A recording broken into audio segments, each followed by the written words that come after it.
ভারতের তামিলনাড়ুতে সমাবেশে পদদলিত হয়ে শিশুসহ অন্তত ৩৯ জনের মৃত্যুর ঘটনায় হৃদয় ভেঙে গেছে এমন মন্তব্য করেছেন অভিনেতা রাজনীতিবিদ বিজয় থালাপতি।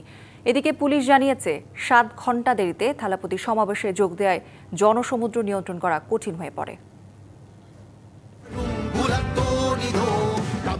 শনিবার রাতে ভারতের জনপ্রিয় অভিনেতা থেকে রাজনীতিক বনে যাওয়া বিজয় থালাপতিকে এক নজর দেখতে কারুর জেলায় সমাবেশে যোগ দেন অন্তত ৩০,০০০ মানুষ, যেখানে পর্যাপ্ত পানি ও খাবারের ব্যবস্থা ছিল না।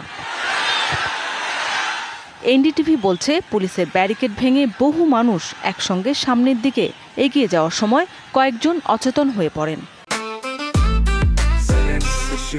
জেনেক্সে শিফট করো, লাইফকে লিফট করো। পদদলিত হয়ে ঘটে হতাহতের ঘটনা।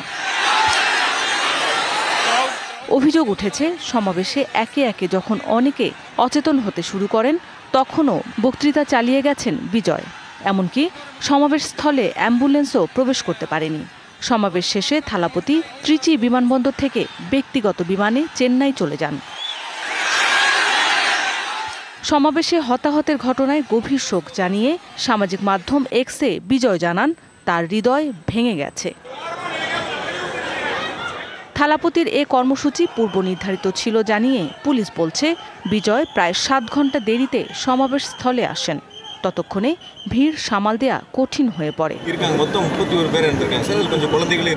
দুর্ঘটনার পর তামিলনাড়ুর মুখ্যমন্ত্রী এম.কে. স্ট্যালিন আহতদের দেখতে হাসপাতালে যান ও হতাহতদের পরিবারের সঙ্গে কথা বলেন। মৌসুমী শান্তা, ডিবিসি নিউজ ডেস্ক।